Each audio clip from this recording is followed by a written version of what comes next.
If we want to have any ambition of moving forward as a football club, Mike Ashley needs to sell up and give it to a better owner who's going to put some big money into the club and try and push one on that next level. He'd be back to where we belong, and that's back in that top 7.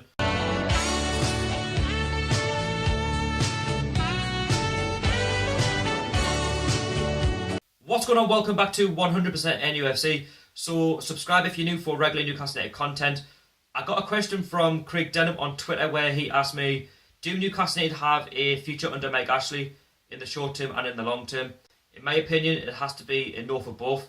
In the short term, we are back in the Premier League, yes, but Mike Ashley needs to remember that he's made so many rash decisions. He's brought in so many bad managers, and we've signed so many bad players, and we've got a clueless clapper called Lee Charney who just speaks if and when he feels like it. So when Mike Ashley bought the club in 2007, it was a new era for the club, if you like. Buying the club from Sir John Hall, he was this multi-billionaire. We all thought that we were going to get in the top 4. We're going to be challenging for the title, or at least trying to challenge for that Europa League spot. However, that didn't happen. You know, things were getting better when Mike Ashley was communicating with the fans. His first appointment as manager was Kevin Keegan. We all know how much we love Kevin Keegan.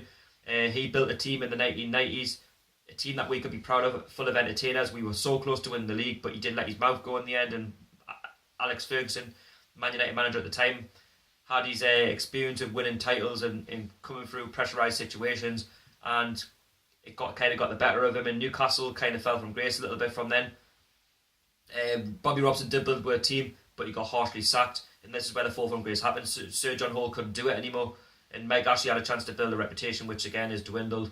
And when Kevin Keegan left because he didn't get the players that he wanted in 2008, it was only 2 months into the season, the fans were getting very worried, and the fans had a bloody right, well, they had a right to be worried, you know. The fact that we're just being relegated in 2009 with the players that we had, Michael Owen, Obafemi Martins, we had Shea Given in goal at the time.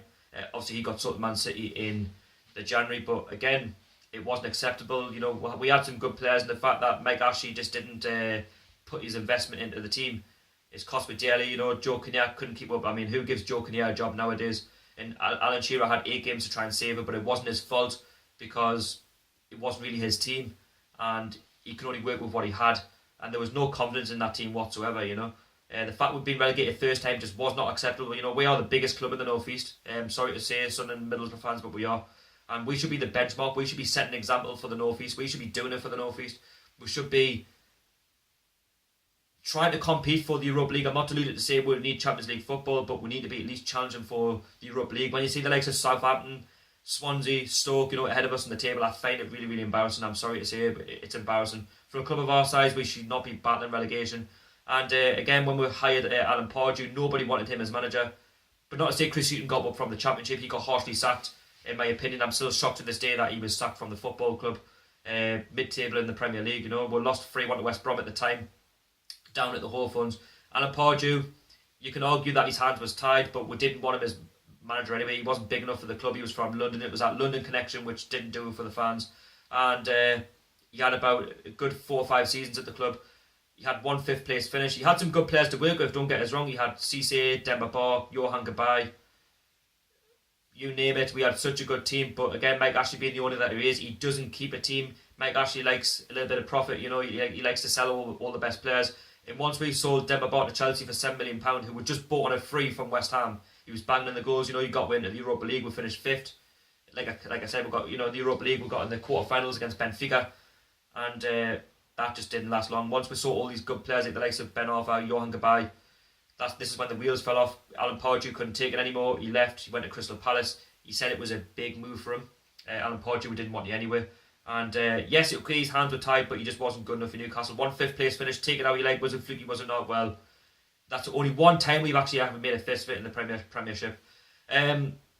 So after that, you know, we had a chance from when Alan Pardew left to try and, you know, because Alan Pardew actually did leave in a good position. We were, I'm sure we were something like 9th or 10th in the Premier League in that season. But then we hired John Carver. I mean, Jesus. John Carver, wow. I mean, John Carver, he had something like 15 games or 20 games to try and pick up a few more points to try and keep in the Premier League. You know, all we needed was something like 12 points. And we managed to screw up. It only took to the last game of the season against West Ham to actually stay in the Premier League. And, you know, Jonas Gutierrez, who was battling cancer at the time, and I'm so glad he's passed it, because Jonas Gutierrez is an absolute legend.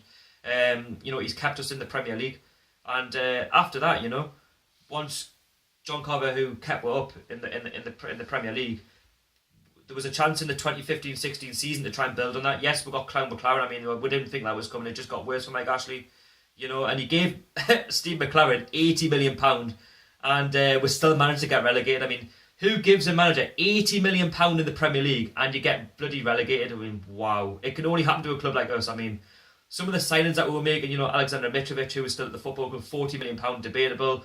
Gini Wijnaldum, debatable. I mean, he's left now. I mean, he had one good half of the season, but then because he was quiet second half of the season, we just didn't have the players to try and keep up. And the fact, while Mike Ashley's here, I mean, Steve McLaren obviously got the sack in March. Rafa Benitez got the job. It wasn't his fault that we got relegated, and Lee Charnley had a chance to sack Steve McLaren back in November of 2015 when we lost 5-1 to Crystal Palace. When you lose to teams like Crystal Palace, there has to be changes, and this is the problem with Newcastle. We make so many bad decisions and it all comes at the wrong time and it's too late. And again, yesterday we got relegated under Rafa Benitez, but he stayed because he loves the club, he loves the fans, and Mike Ashley, yes, okay, he gave us £50 million, which is not bad for a club that's just been relegated. Rafa Benitez done his bit, got promoted, but this is the baffling thing. This is what really baffles me now. The fact that when we got promoted, Mike Ashley promised Rafa Benitez that he'd give him some big bucks for Newcastle to go and spend on a good natural striker that's going to get you 15 to 20 goals a season, a creative midfielder. I mean, don't get us wrong, Mikel Merino is doing well at the moment, but again, Mike Ashley has gone against his promises. Yes, we only spent 35 to 40 million pounds. That's not exactly a lot, but if you want to be ambitious for a club of our size, Rafa Benitez is a Champions League manager. He's a winner. He's won all the trophies possible except for the Premier League. But again, Rafa Benitez has been there and done it. And Rafa Benitez deserves so much better from Mike Ashley, and I'm surprised he hasn't walked it, I'm perfectly honest, because he could have walked right now. We've been promoted back to the Premier League. He's done something, but he feels like he owes something to the fans and to the club, to the owner. He owes absolutely nothing. Mike Ashley is an absolute puppet. He's done his bit. Mike Ashley should be, getting his fat paycheck out and giving Rafa Benitez the money that he deserves. And yes, just because we've won 3 games and we've got 9 points, that it's kind of a paper over the cracks. It's not. Mike Ashley, you need to deliver to Rafa Benitez in this January, because if you don't deliver to Rafa Benitez in January, then I can see him walking away. It depends on if we're doing well. If we're doing alright, he might stay, but if we're doing awful and he's not backed, well, what's Rafa Benitez doing here? Because at the end of the day, Rafa Benitez again could do so much better. In terms of the long term, I feel like we need a better owner. If we want to push on to the next level in the Premier League, I just don't like the fact that let's just stay in the Premier League, let's just see what can happen. No, I don't like that at all. For a club of our size, we should be the benchmark of the North East. We should be going out there and saying, right, let's try and get Europa League. Let's try and stay in this top 10. Let's try and attract top players. And the reason why we're not attracting top players, not because we aren't a big club, not because we aren't good fans, is the reason being because we're not ambitious enough, and the owner is not ambitious enough. He's like, oh, well, if say, for example, we wanted such and such a player, and they want maybe X, Y, and Z, and they 10 million for this, 10 million pound for that. Mike Ashley's like, oh, we'll only spend 7 million pound. Well, no, Mike Ashley, you need to go out and spend big money. It's embarrassing that the fact that Mike alone is still our club, buy of 70 million pound. Players nowadays are worth up to 25 plus million pound, and that's cheap.